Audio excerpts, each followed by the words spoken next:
my name is Ashley Share. I'm the founder and CEO of Share Love Funds. Today we are going to talk about the cueing with yoga expert Peter Icavello with over 25 years of experience. We're going to learn the cueing for rabbit pose. No pressure, Peter, but with an intro like that, you know, maybe you're sweating a little bit. I'm always sweating because I'm always warm. However, you know, I take pressure just like I take everything else in life. Pressure is a privilege, right? So to me, pressure is a privilege. So, and it's all our perspective. What's our perspective on pressure? I can go to a whole class about that, but to me, pressure is a privilege, at least for me personally.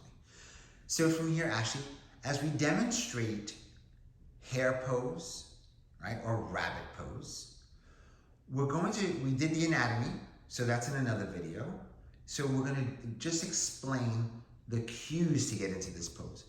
I like to cue this pose very simply, but we're gonna elaborate just a little bit. So this video will be a little longer than other videos, not 20 minutes, maybe 5 minutes versus 3. He gets paid by the hour. The reason why is because there are so many benefits to this pose, and there's a lot of little nuances within the pose once you arrive, right? So from here, Ashley, I'm going to ask you to turn to your left a quarter turn. Why? Because rabbit pose is best demonstrated from the side, and people want to see your profile. So from mountain pose, root down through your feet, lift up through the crown of the head, and begin to close your eyes or have a soft gaze.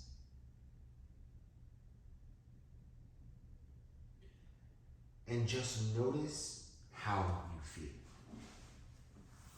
Notice how you feel.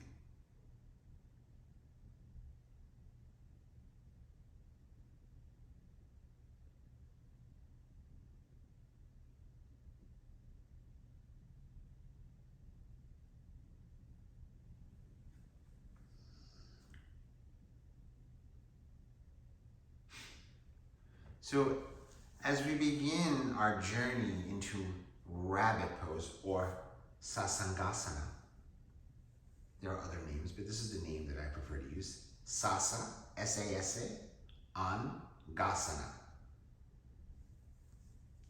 From here, actually inhale, sweep the arms out and overhead. Exhale, forward fold. Inhale, half lift. Exhale, fold. So I like to enter this pose from plank. So inhale, reach your hands to the earth and step back to plank. Exhale, drop the knees and come into balasana or child's pose.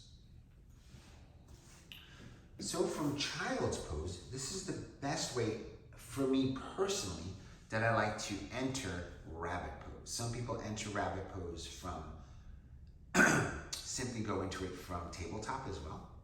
And then some people use toes tucked or untucked. We'll do both ways. From here, actually begin to draw your knees together. And then from here, draw your arms alongside you. We'll start with our toes untucked. Begin to lift your hips ever so slightly. Come onto the front of your head. And then walk your knees close to the head, close to your forehead. Take your hands and reach and grip the outer edges of your heels. And then gently lift your hips as high as the body allows.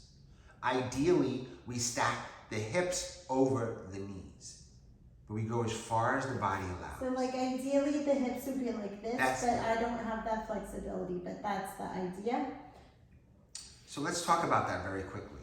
It's not necessarily about flexibility either. It's also lengthening your spine. Some of us don't have long spines.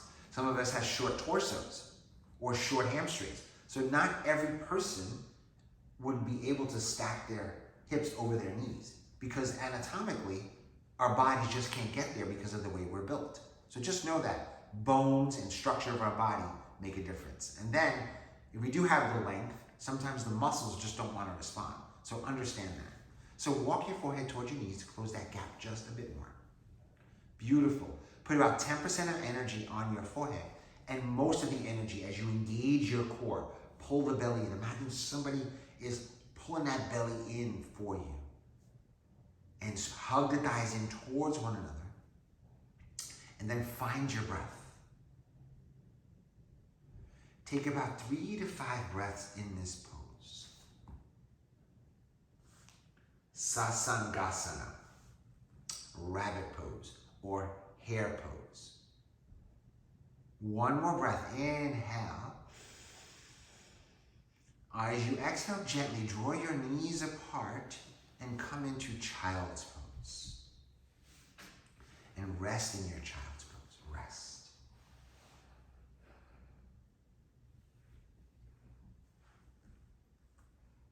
Rest in your child's pose.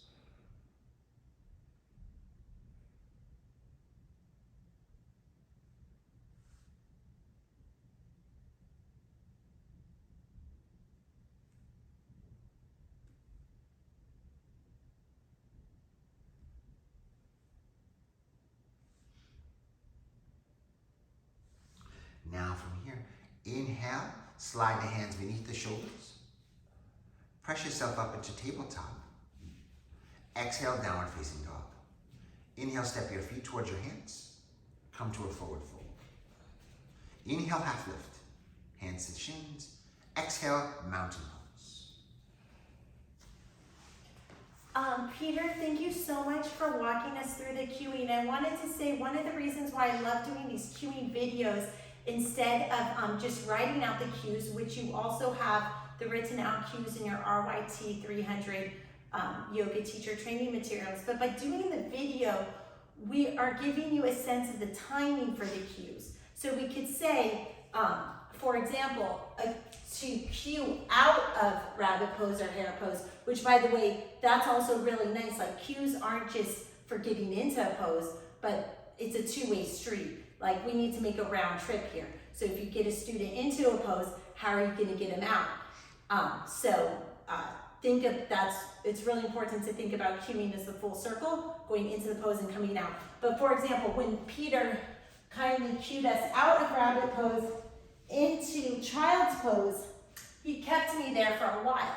And so as we're teaching the cueing, we're also teaching the timing of what may feel good to a client, because at the end of the day, when people leave your class feeling great, they come back. And this is a yoga teacher training. We want you to be prosperous, and those types of timing techniques can really help. I'll just end with a quote from Maya Angelou.